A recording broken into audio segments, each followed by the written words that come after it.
एक बार फिर से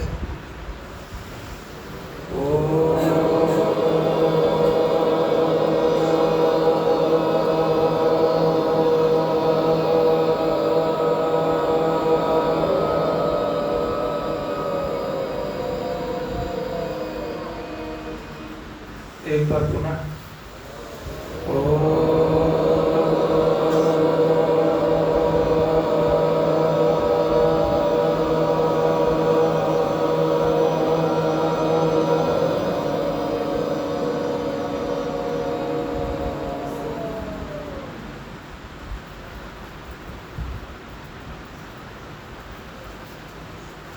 अग्न आया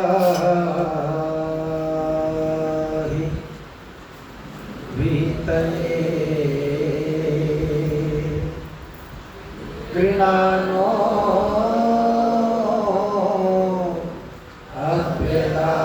अभ्यदातये विहोता सत्सिवर्षि।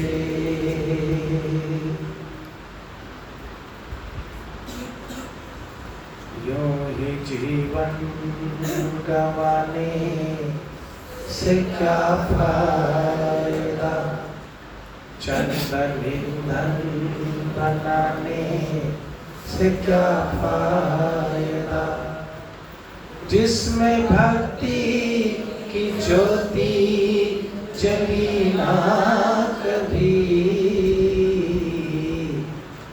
जिंदगी ऐसी पाने से क्या फायदा। हे प्रभु हम तुम्हारे सदा दास हैं, भक्ति अमृत को पीने की ही प्यास है। हम तुम्हें छोड़कर और चाहे किसे, पत्ते पत्ते में तेरा ही आभास है। मैं भटकता रहा झूठी आशा लिए, मैं भटकता रहा झूठी आशा लिए, और जलाता रहा आरती के लिए। पर मुझे क्या पता था मेरे देवता, पर मुझे क्या पता था मेरे देवता, तू तो आनंद घन मेरे दिल में रहे, तू तो आनंद घन मेरे दिल में रहे। हाथ जोड़ के सब बोला नहीं। मेरी जिंदगी की नौका के पतवार है, मेरी जिंदगी की नौका की पतवार है।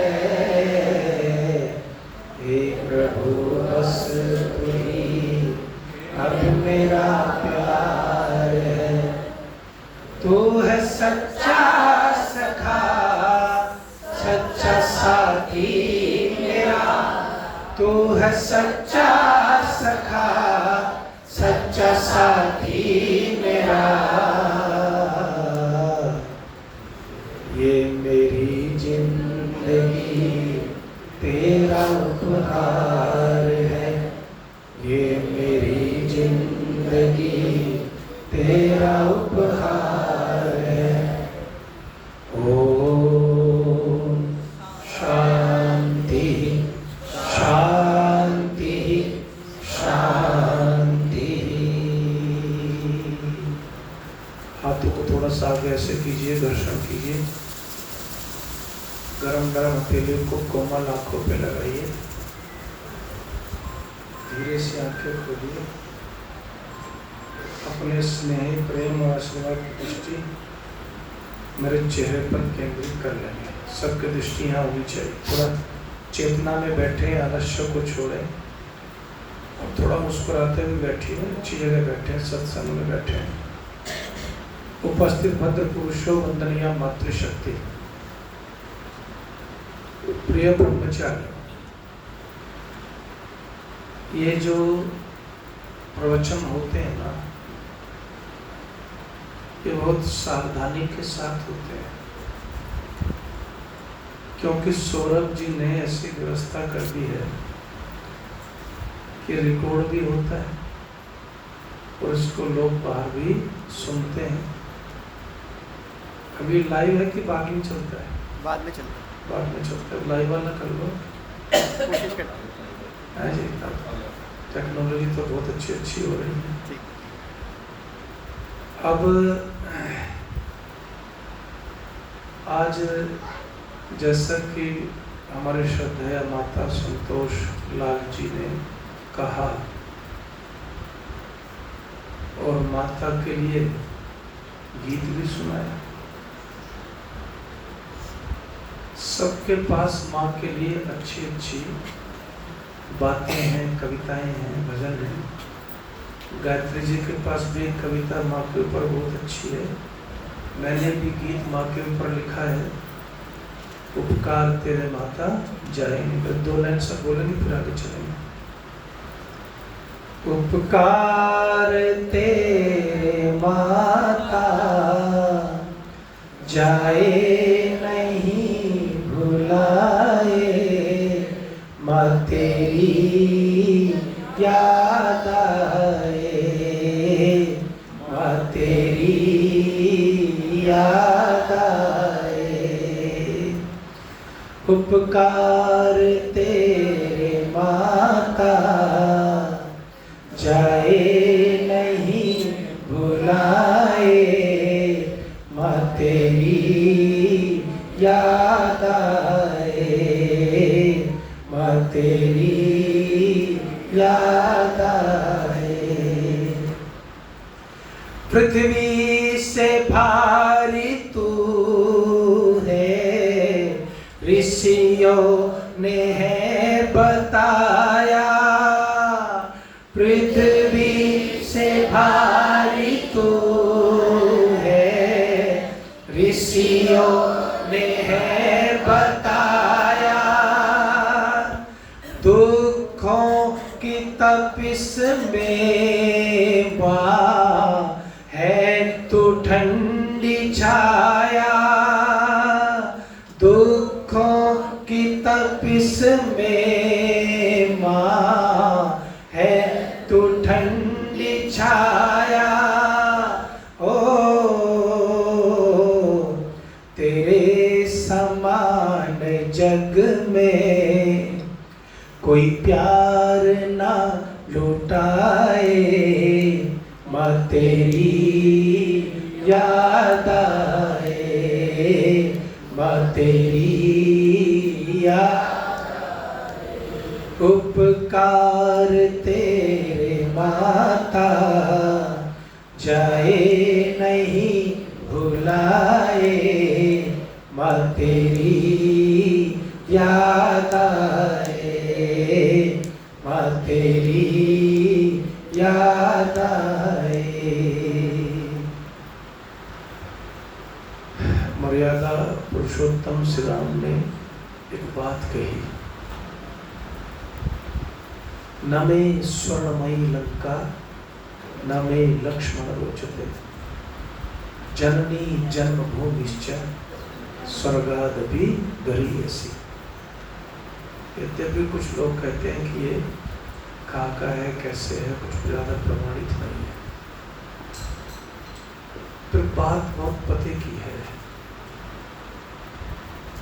जिस लक्ष्मण से अत्यंत प्यार करते थे ना, उस लक्ष्मण ने जब प्रस्ताव रखा क्या करोगे अयोध्या में जाके?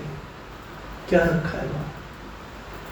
धूल है, न कोई खास महल बना है, और अपमानित करके ही तो निकाले गए थे। राजा बनते बनते वनवासी हो गए। तो आप राजा बनो, हम यहाँ पर सोने की लंका में राज्य करेंगे।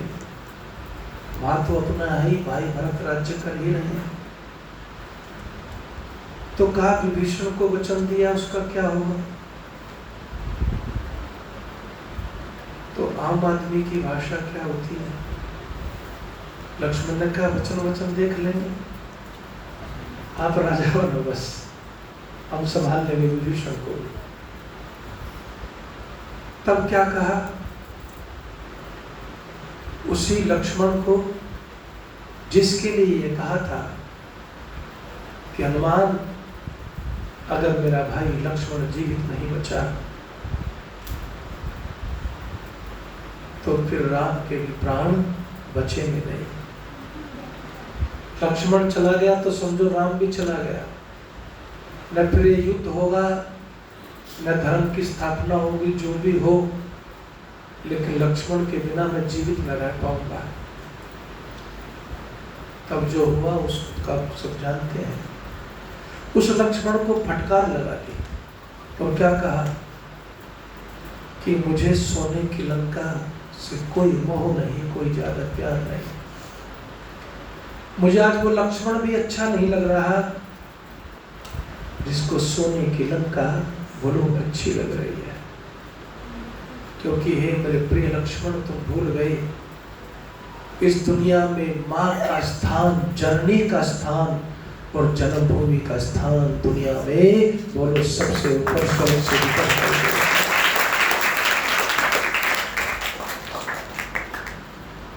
माँ अद्भुत होती है जी। दिनेश जी बैठे हैं ना, आपकी पूजनीय माता जी का नाम था गायत्री जी को भी पता होगा, शायद बहुत सारे लोगों को, कईयों को पता होगा, पुराने जो है सेठ साहब को भी पता होगा। विमला भुसारी परिवार को सब जानते थे, बहुत सत्संग कराती थी माता जी। तो आज उनको भी याद कर लेते हैं और मैं अपनी माता को भी नमन कर लेता हूँ, क्योंकि माँ की कृपा से बहुत कुछ मिला है। लेकिन माएँ जो है ना, वो बच्चों को लेकर के बहुत ही स्नेहशील ममतामयी हो जाती है। अपने बच्चों की लाखों गलतियां भी, अरे बोलो डर खा रहे हो, माफ कर देती हैं। हालांकि कुछ इस ममता का विस्तार कर लेती है। क्या कर लेती है? कुछ इस ममता का विस्तार कर लेती है। मैं देखता हूँ माताओं को कि जो बच्चे नहीं सुनते तो क्या करती हैं, हंस के टाल देती है। अजय आचार्य जी आजकल के लोग बच्चे ऐसे ही हैं, हंस के टाल देती हैं। लेकिन दूसरा अगर कोई वही बात करे तो फिर ममता में दायरा सीमित हो जाता है। और बस ऋषि क्या चाहता है कि तुम्हारे अंदर जो मातृत्व है ना, वो मातृत्व ममता, वो जो तुम्हारी अपनी संतानों के लिए है, वो सबके लिए बोलो होनी चाहिए।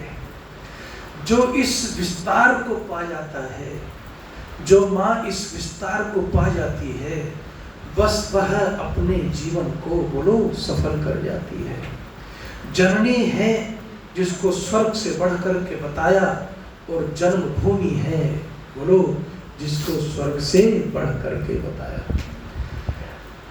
स्वामी विवेकानंद जब आए थे ना, तो वो आकर के समुद्र के तट पर लोटपोट हो गए और रेत ऊपर नीचे डालने लगे। तो उनके साथ जो सूटेड फुटेड आदमी था ना, उसने कहा स्वामी जी, अंग्रेजी में बोला, स्वामी जी आप ये क्या कर रहे हैं, सारे कपड़े गंदे हो जाएंगे, ये हो जाएगा, वो हो जाएगा, आप मिट्टी, गंदी मिट्टी अपने ऊपर डाल रहे हैं। जैसे उसने कहा गंदी मिट्टी अपने ऊपर डाल रहे हैं ना, तो स्वामी जी ने कहा चुप हो जाए यार, कुछ रहम कर मेरे ऊपर। बोले स्वामी जी क्यों, मैंने कुछ गलत कहा क्या? बोले बहुत गलत कहा। बोले क्या कहा मैंने गलत? कि तुमने ये गलत कहा कि गंदी मिट्टी में अपने ऊपर डाल रहा हूँ, जिसको तो मिट्टी कहता है ना, ये मेरे लिए मिट्टी नहीं, मेरी माँ की गोद है जिसमें मैं 6 महीने बाद आया हूँ, तो उसकी गोद में खेल रहा हूँ। बोलो। लेकिन ये जो मातृत्व है, ये विकास को प्राप्त होना चाहिए। विकास को कैसे प्राप्त होता है?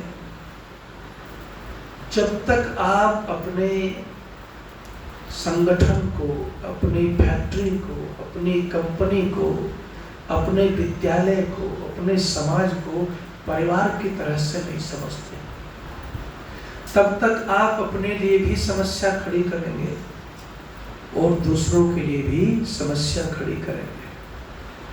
कल जो है, और मैं तो सोच रहा हूँ कि बच्चों को भी दिखानी चाहिए, क्योंकि इतनी साफ सुथरी मूवी तो मैंने देखी नहीं। बहुत पुरानी कोई होगी, सीमा ने का इसको देखते हैं। चौक एंड डस्टर एक मूवी है, चौक एंड डस्टर, जो टीचरों के ऊपर है। तो टीचर कैसे निर्माण करती है, कैसे समर्पण करती है, क्या वो घटनाएं हैं। उसमें अश्लीलता का नाम भी नहीं है, कोई उसमें गाना वाना कुछ नहीं, सिर्फ पढ़ने पढ़ाने की बात है। और बहुत ही भावनात्मक एक पक्ष उसमें रखा गया है। लेकिन उसमें दिखाया कि टीचर कैसे अपनी भावनाओं का विस्तार करती है। वो अपने बच्चों को बड़ा करने के साथ साथ जो बच्चे उसके आस पड़ोस में हैं, जो अफोर्ड नहीं कर सकते स्कूल में जाना, उनके लिए भी कितनी सहायता कर सकती है। तो आपके जीवन में मातृत्व जब विस्तार को प्राप्त होता है तो वो कहाँ चला जाता है। जिस समय बिस्मिल को पिता ने कहा घर छोड़ दो, लाला लाजपत से पूछा गया कि आर्य समाज कौन है, तब उन्होंने क्या कहा? लाला लाजपत राय कहते हैं आर्य समाज ही तो मेरी विचारों की माता है, जिसने मुझे जीवन का बोलो नया निर्माण किया है साहब। तो ये जो विस्तार है, ये विस्तार बनाता है जीवन को। इस विस्तार में हम सब लोग कहीं ना कहीं पीछे रह जाते हैं और गांठी लगाई घूमते हैं। अब जो वाल्मीकि रामायण की चर्चा आपके बीच में हो रही है, उस चर्चा को कैसे समझना है उसको थोड़ा सा समझ लीजिए।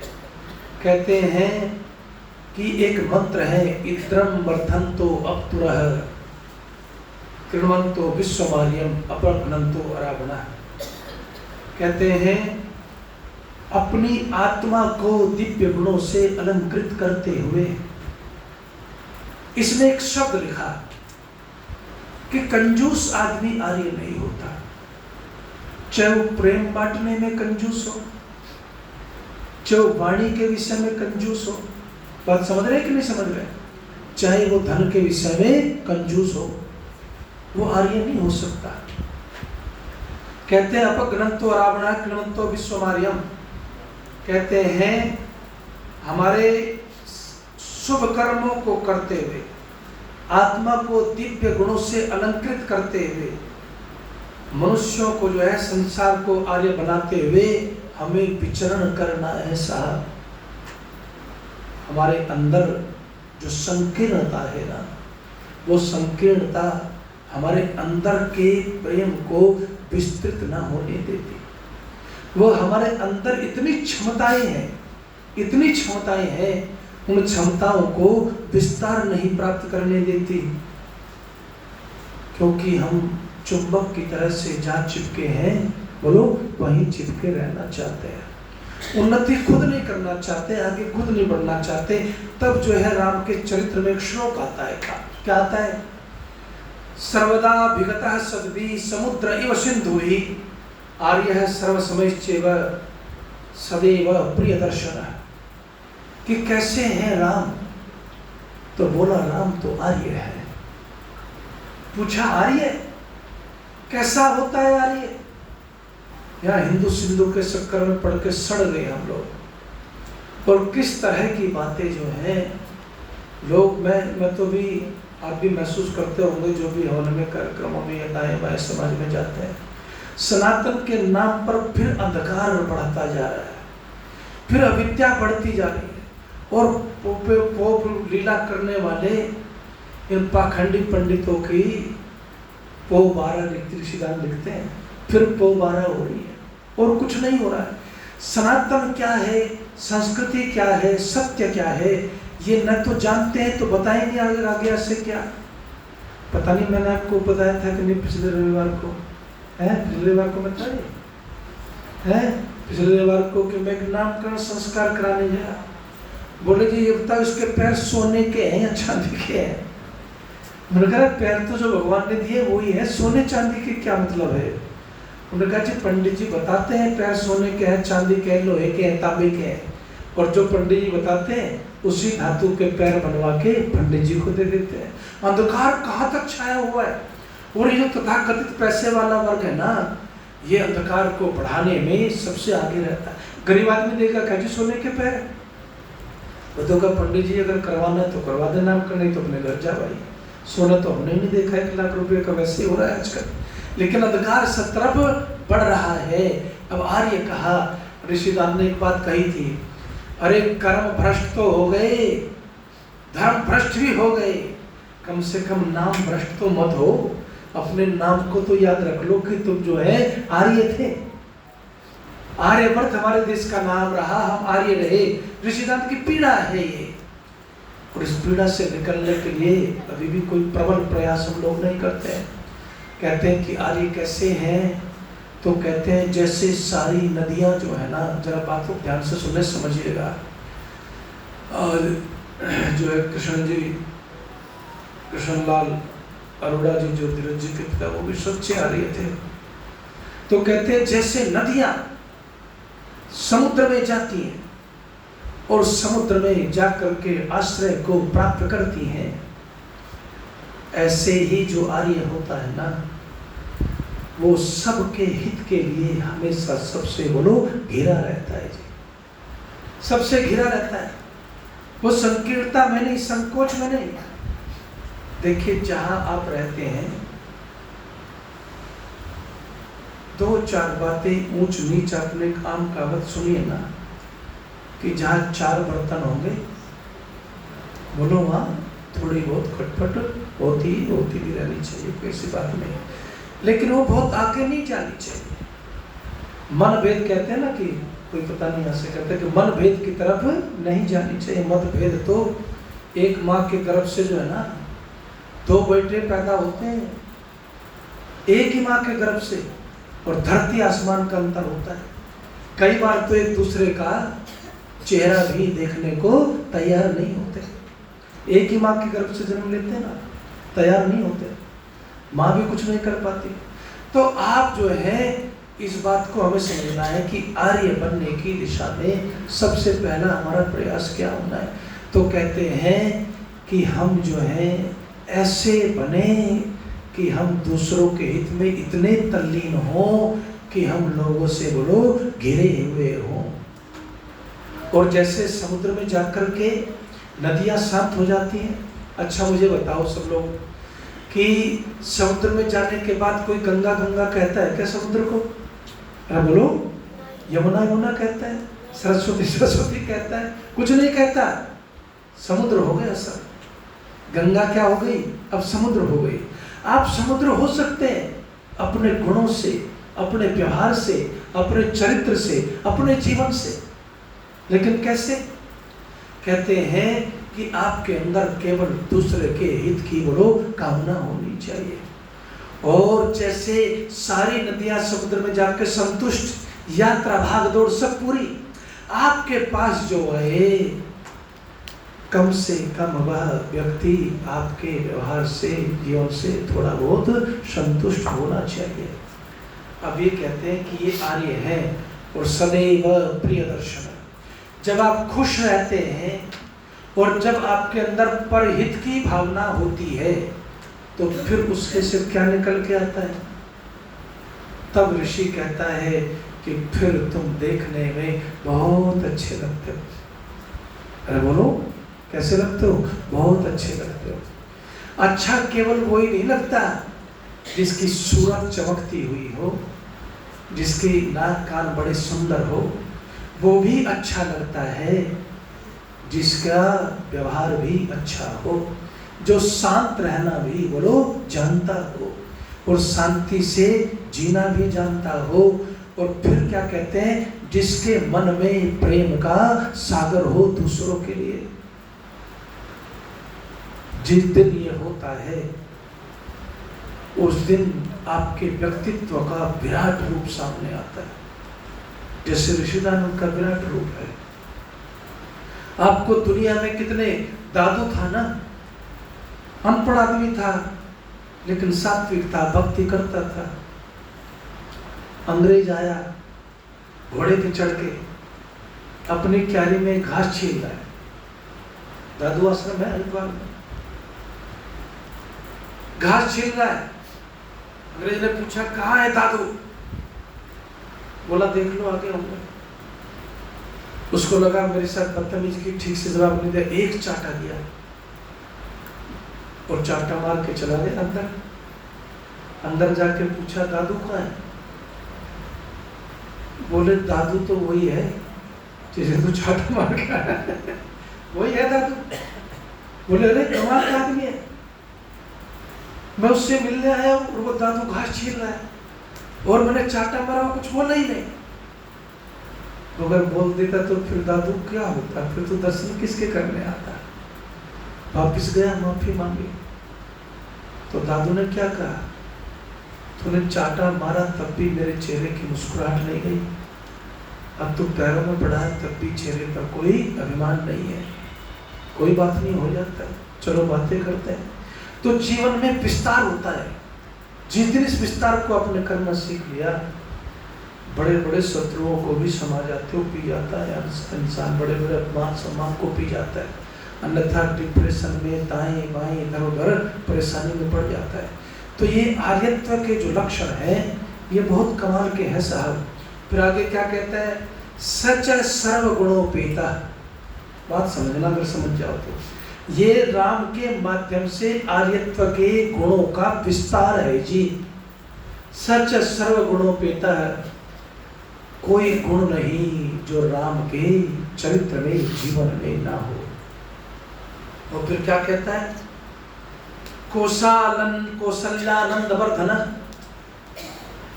वो कौशल्या के आनंद को तो बढ़ाता ही है, लेकिन माँ का आनंद कैसा बढ़ता है। एक बात आप ध्यान करो, माँ प्यार तो 100 से भी करती ही है, 100 से भी करेगी। और मैंने भीषण भीषण नालायक पुत्र देखे, भीषण। मैंने ऐसे लोग भी देख लिए जो अपने माता पिता पर हाथ तक उठाने में भी संकोच नहीं करते, लेकिन फिर भी माँ जो है ना, कोई ना कोई उसको क्षमा करने का रास्ता ढूंढती है, बहाना ढूंढती है, मार्ग ढूंढती है कि नहीं। लेकिन उसको वो आशीष नहीं मिलता जो उसको मिलता है जो माँ की आज्ञा का पालन करता है। अच्छा, जिनके 2-4 पुत्र रहे हो, एक आध तो तर्कस में तीखा बाण होता ही है वो देख लेंगे उसको करके कि ऐसा होता है कि नहीं होता है।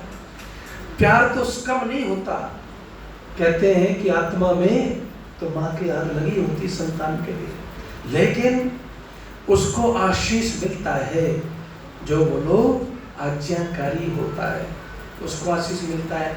तो कहते हैं कि कौशलंद वर्धन और समुद्र व गांभीर्य। आप यदि आर्य हैं तो आपका व्यक्तित्व कैसा होना चाहिए, उथला नहीं, छलका छलका नहीं। हम तो छलक पढ़ते हैं, एक किताब पढ़ ली ना तो सत्या प्रकाश का एक समोल्लास पढ़ लिया, तो भी जब तक 2-4 को न पता चले तब तक क्या पढ़ा, छलके छलके घूमते हैं। ऐसा थोड़ा सा धन आ गया तो छलके छलके घूमते हैं। हम सब छलकने वाले हैं, तो कहते हैं कि छलकना मत, छलकोगे तो अनार्य हो जाओगे। फिर क्या है, समुद्र की तरह से गांधीर्य को बोलो रखना। समुद्र इव गांधीर्य, गंभीरता में समुद्र की तरह है राम। और धैर्य न हिमवान इव, हिमालय अडिग है कि नहीं है? तूफान आए, भूकंप आए, फलान आए, ढमकान आए, डटा हुआ अपनी जगह। तो कहते हैं धैर्य में क्या करना, हिमालय की तरह से बोलो होना चाहिए। धैर्य में हिमालय की तरह से हो और गंभीरता समुद्र की तरह से हो। हम सब के जीवन में सबसे बड़ी समस्या क्या है, और जैसे जैसे आयु बढ़ती है ना, मैं ये महसूस करता हूँ कि आदमी का धैर्य बढ़ने की बजाय क्या होता है, अरे बोलो, और घटता जाता है। एक सेकंड का, क्षण भर का धैर्य नहीं होता, किसी बात की प्रतीक्षा का धैर्य नहीं होता। क्यों नहीं होता? क्योंकि ये जो कहावत है, बच्चा बूढ़ा एक समान, चंचलता की दृष्टि से अगर आपने अध्यात्म के सूत्र को आत्मसात नहीं किया तो आप वहीं पहुंचोगे जहां से आप चले थे। आपने उसको अगर नहीं किया तो फिर धैर्य न रहा, तो फिर धैर्य के बिना तो कोई गुण बोलो ठहरता ही नहीं जीवन में। तो इसलिए कहते हैं, और विष्णुना सदृशो वीर्य, और कैसा हो बलवान, विष्णु की तरह से राम जो है वो बलवान थे। और सोमवत प्रिय दर्शन, चंद्रमा की तरह से। अच्छा, सूर्य से सारा काल चक्र चलता है। सूर्य किसकी आत्मा है बोलो सब मिल करके? इस प्रकृति की, नेचर की, सृष्टि की आत्मा है सूर्य। रोज तो बोलते हो मंत्र में, सूर्य आत्मा जगतस्तस्तुश्च। इस जगत की आत्मा क्या है? सूर्य है। लेकिन सूर्य को कोई देखता है क्या? सूर्य को कोई नहीं देखता। आप तेजस्वी हो सकते हैं, आप ठीक हो सकते हैं, लेकिन आपको उसके साथ साथ सोम बनना पड़ता है। अगर आपके अंदर सोम नहीं है, सब देखना किसको चाहते हैं जी? चंद्रमा को। क्या कहती है माताएं? आहा, मेरा बेटा तो चांद सा है। और किसी की पत्नी सुंदर आ जाए तो क्या कहता है? मेरी पत्नी तो चांद सी है। सबको चांद चाहिए भाई। क्यों चाहिए चांद? क्योंकि चांद शीतलता देता है। क्या देता है बोलो? शीतलता देता है। तो राम कैसे हैं? वो हिमवान इव, वो अडिग है धैर्य में, वो बलवान है, लेकिन उसके बाद भी क्या है? अब ये बात पकड़ने वाली होती है शास्त्र में। और व्याख्यान क्या होता है? उठा के तुम भी पढ़ लो, बस इसीलिए व्याख्यान होता है। कहते हैं कि वो बात इसलिए है क्योंकि इतना सब कुछ होने के बाद भी, इतना बलवान, धैर्यवान, गंभीर होने के बाद भी, शक्तिशाली होने के बाद भी क्या है इंसान? बोलो क्या है? सोम है साहब। और जब सोम होता है तो सबका प्रिय होता है। सबका जो कहते हैं कि जो है सोमवत प्रिय दर्शन, चंद्रमा को जैसे सब देखना चाहते हैं, सब देखना चाहते हैं उनको भी। और फिर कहते हैं कालाग्नि सदृशा क्रोधे, जब असुरत्व के नाश की, गलत के नाश की बात हो। करीब कहीं बैठा था तो बोले जी इनकी बुद्धि शुद्ध करो यज्ञ करके। मैंने कहा अगर असुर की बुद्धि यज्ञ से शुद्ध हो जाती तो विश्वामित्र राम को काहे ले जाते, लक्ष्मण को काहे ले जाते? कभी कभी असुर जो है वो असुर सत्य से जल्दी से छोड़ता नहीं। अवसर सबके पास होते हैं। रावण के पास भी अवसर था कि नहीं था? छोड़ा उसने? नहीं छोड़ता।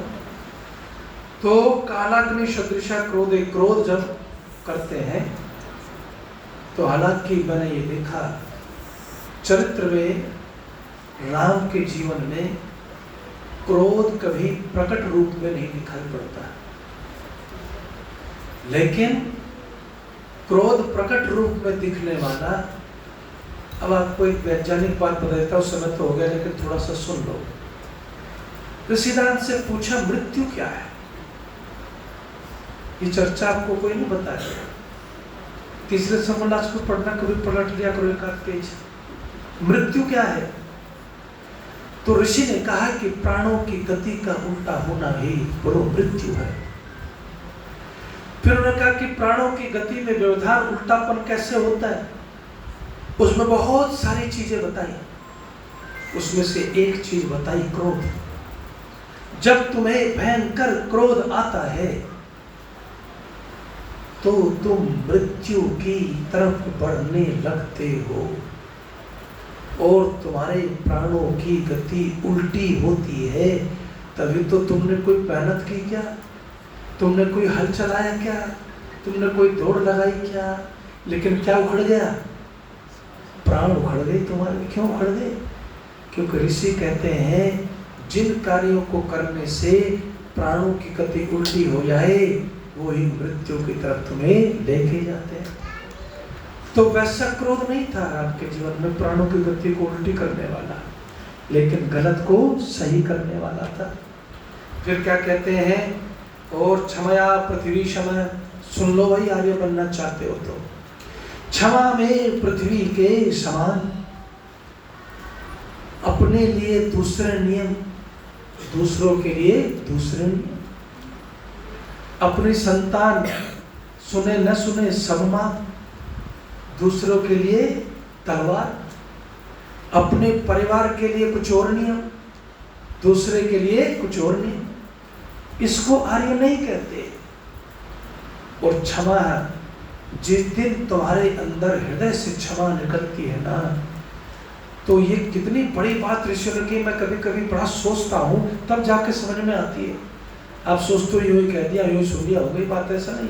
क्षमा वीरस्य भूषणम, क्षमा कमजोर का आभूषण नहीं, क्षमा वीर का आभूषण है।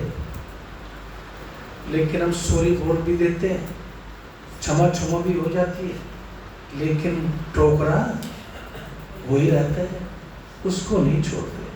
गांठें वही रहती है, उनको नहीं छोड़ते। उनको नहीं छोड़ोगे तो अगर गांठ हमारे हृदय में लगी, कोई गांठ को बहुत ज्यादा लगा लेता है तो क्या हो जाता है? Heart attack. क्या हो जाता है? Heart attack. अभी मैं आपको बताऊं, एक मुझे फोन आया, सच्ची बातें बताता हूँ मैं आपको, प्रैक्टिकल कई चीजें। कि जी पड़ोसी के साथ झगड़ा हो गया महिला का, और इतना गुस्सा कर लिया, इतना क्रोध कर लिया कि रात में ही हार्ट अटैक हो गया और बिस्तर पर पड़ी हुए 2 महीने हो गए। नाक से पानी, नाक से वो। कहाँ चला गया? ऋषिदान ने गलत थोड़ी लिखा। क्रोध जो है मृत्यु की तरफ ले जाता है और क्षमा जीवन की तरफ लेकर के जाती है, याद रखना। तो इसलिए और फिर क्या कहा? धन दे न समझते आगे। और जब दान देने का नंबर आए, थोड़ा दान दो भाई, कुछ अर्थव्यवस्था कहते हैं, कुछ अध्यक्ष जी की गड़बड़ाई हुई है। आर्य समाज सेवा संस्थान में आप जो भी बैठे हैं, चाहे आप 1 रुपया देके जाइए, लेकिन आप देके जाइए। मैं भी 500 रुपये दूंगा भाई आर्य समाज सेवा संस्थान में, अपने से शुरुआत करता हूँ। शेख साहब यहाँ रसीद लेके बैठ जाना। आर्य समाज का अकाउंट जो है ना, वो थोड़ा खाली हो रहा है, तो सब लोग थोड़ा थोड़ा उसमें योगदान जिसका जैसा मन हो उसमें देंगे। जिन्होंने दे दिया उन्होंने तो दे दिया। तो कहते हैं पृथ्वी क्षमा, पृथ्वी के समान क्षमाशील होना चाहिए। और धन दे न समझते आगे, कुबेर के समान दानशील होना चाहिए। सत्य धर्म इवापरः, और जब सत्य की बात हो तो धर्म की तरह से ही आचरण बोलो करना चाहिए। और राम कैसे थे? आर्य थे, और इन गुणों को उन्होंने अपना हुआ था। आगे की चर्चा चलेंगे ये। अच्छा माता जी, और बिल्कुल सही बात है वैसे तो, लेकिन हमने सोचा कि मंत्रों से काम चल जाएगा, इसलिए मंत्र बुलवाइए। पुनीत है ना? पुनीत है ना नाम माता जी शोभा जी के बेटे का? पुनीत सर्रा। तो जन्मदिन का जो गीत है उसके 1-2 चरण बोल देते हैं। पुनीत जी को सुनवा भी देना, खबर भेज देना। और माता जी का मेरा तो यही चलता है, कभी मेरे को रगड़ लेती है, कभी कभी मैं भी कुछ कह देता हूँ, ये तो चलता रहता है। माताओं के साथ तो ये चलता ही है। अब यही हमारी माता नहीं, हमारी तो चली गई। वानप्रस्थ में जो माताएं रहती है ना, ये रगड़ा चढ़ाती है, कभी कभी मैं भी कुछ सुना लेता है इनको। तो चलो ये गीत जो है सब मिल करके बोलेंगे। जन्म दिवस अति शुभ हो तुमको, खुशियाँ मिले अपार हमारी कामना है, हमारी कामना है।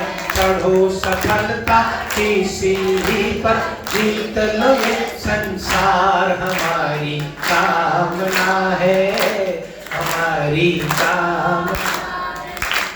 आयु भी लंबी हो, तन भी सबल हो, स्वस्थ आपका,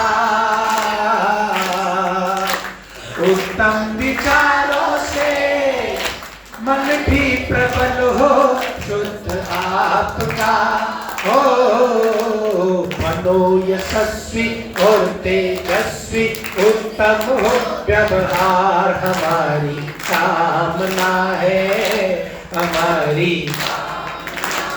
जन्म दिवस अति शुभ हो तुमको, खुशियाँ मिले अपार हमारी कामना है, हमारी। आजा बुजुर्गों की, माता पिता की तुम ही पालना, जीवन की गाड़ी को वैदिक धर्म के पथ पे डालना। हो कहे जयेंद्र भारत माता से करते रहना प्यार, हमारी कामना है, हमारी कामना है। जन्म दिवस अति शुभ हो तुमको, खुशियाँ मिले अपार हमारी कामना है, हमारी कामना है। प्रिय पुनीत सर आपको बहुत बहुत जन्मदिन की शुभकामनाएं। परमात्मा उनको स्वस्थ रखे, आनंदित रखे, लंबी आयु दे, शतायु हो, दीर्घायु हो।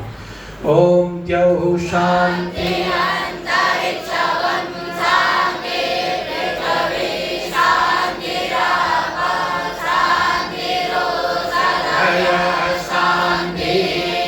वनस्पतयः शान्ति, विश्वे देवाः शान्ति, ब्रह्मा शान्ति, सर्वं शान्ति शान्तिरेव, शान्ति सामा शान्तिरेधि। ॐ शान्ति शान्ति शान्ति।